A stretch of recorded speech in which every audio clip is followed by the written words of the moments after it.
my workshop. I am Derek Kennedy. I am starting a new YouTube channel based out of my shop. Trying to get the word out there that anybody can do these things. You don't need to be intimidated by it like the big media outlets seem to make it, like Fine Working Magazine make it, so that it seems so complicated. And no, you can't do that unless you go to school and you learn how to do that stuff, or else we're, you know, I'm gonna arrest you. Something like that. KC Woodworking, or WoodWorks for you. Basically, just Kennedy Customs on YouTube.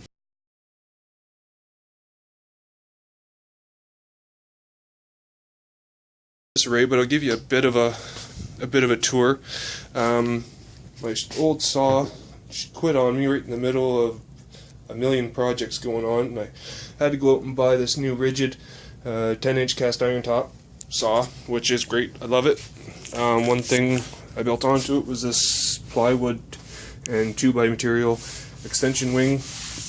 It comes open, so I built into it like most of them do. One project I'm working on right now, which I'm planning on doing a video on shortly after this one, of after I finish sanding it, it's got to go into finishing. It's this Japanese inspired keepsake box. It's got these nice Japanese handles, some nice little molding I made there for it.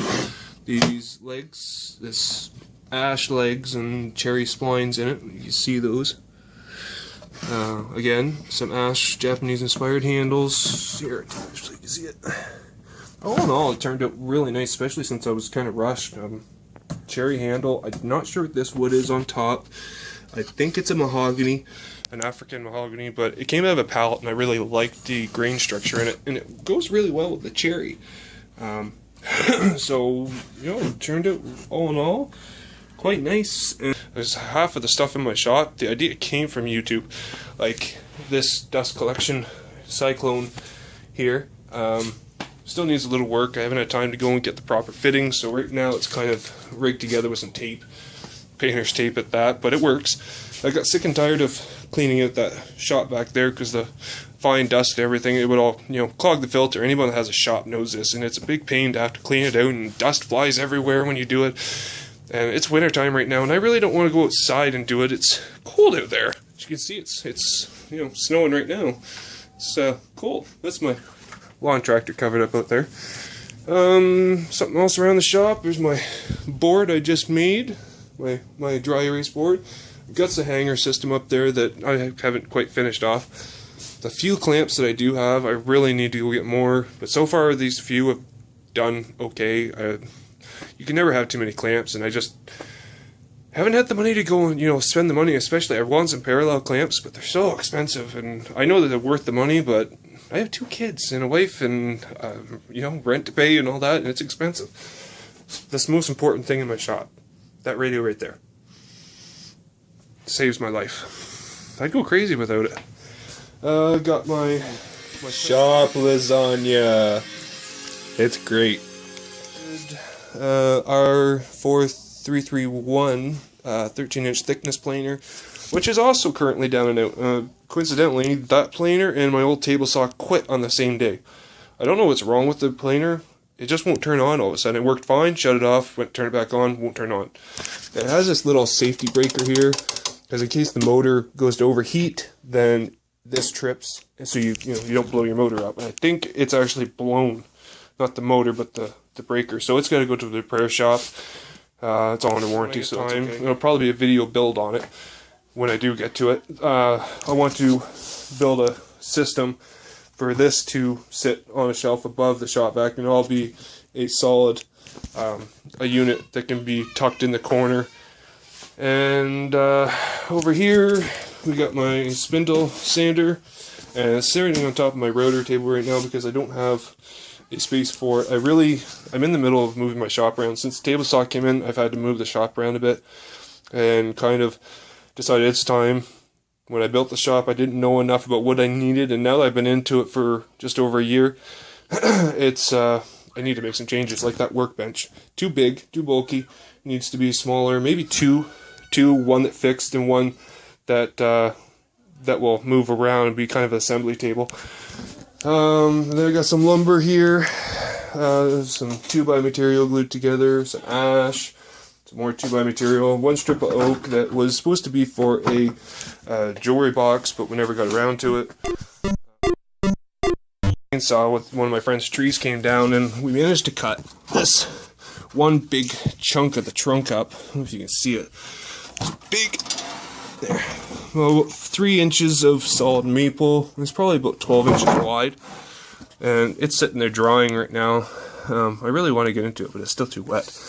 But man, does it ever chew up a chainsaw when you run straight down the log? So we ended up only cutting that one, and the rest was just kind of chunks of logs that we took that I was going to be getting a bandsaw to deal with, because I really want a bandsaw. All I got right now is this little squirrel saw. And it does a good job for most of the shaping, but as soon as you get material that, you know, is too thick, you can't really do it well. And the jigsaw doesn't run that deep with the blades, so we can't do that either.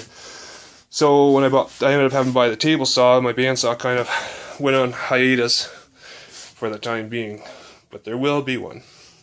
I just gotta figure out where it's gonna go in this tiny shop. Some pallet wood back here. It's going to be a box for my daughter's dance school. They have a recital and they need a box for one of their shows for a girl to dance through, so it's really just a 4-sided box. But they wanted it to look rustic, like it's been out in an alley sort of thing. So that's why I used that. And I kind of sanded this material down too far, but it was really splintery, so I didn't have much of a choice because I don't want the dancers getting, you know, slivers and stuff.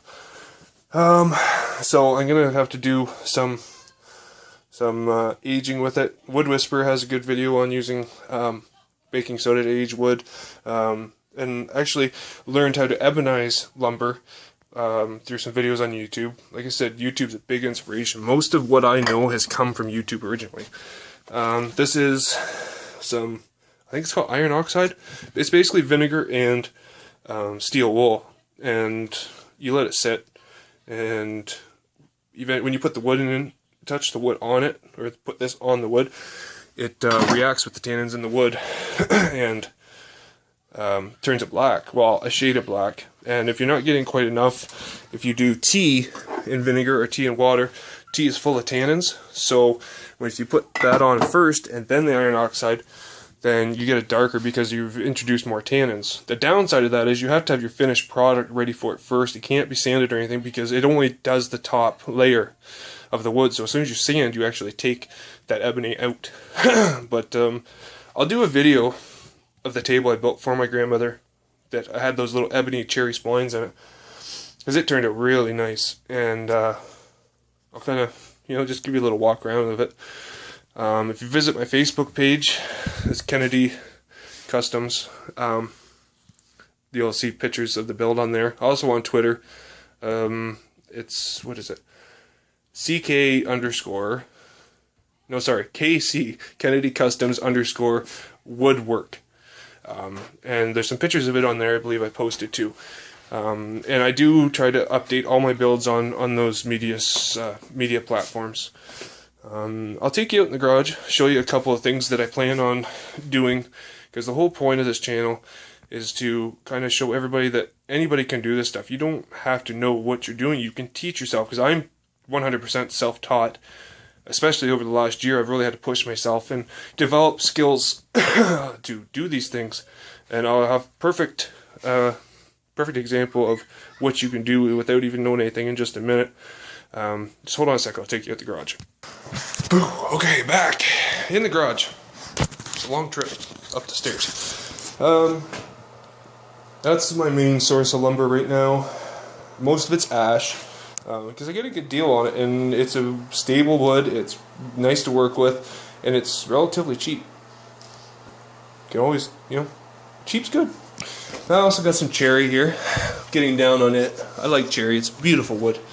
I do plan on getting some walnut and a couple other species for some upcoming projects, but that's a little bit down the road. Like I said, my shop update of trying to make it a better shop is going to take an awful lot, so we'll probably deal with those first, and a couple small builds, maybe some boxes and stuff first, and in between the shop upgrades, if you will. I got some birch plywood. You can see it, my camera adjusts. Some birch plywood here, which I need a couple sheets. Some 2x material. That's that maple, those maple slabs, logs, cuts that we're going to be sliced up into small maple boards on the bandsaw that I no longer can afford until I save up some more money for it. This here is just pretty much some of the stuff from the showcase. This thing, built it years ago before I even had a shop. It was just built in a garage. You get this box I started. Oak and pine. I know the two probably don't go together, but I like the way wood contrasts together, the light and dark. And there's an article in Fine Woodworking that the good color matches for wood, and the don'ts was ash and cherry. And turns out my grandmother's table looks beautiful with ash and cherry.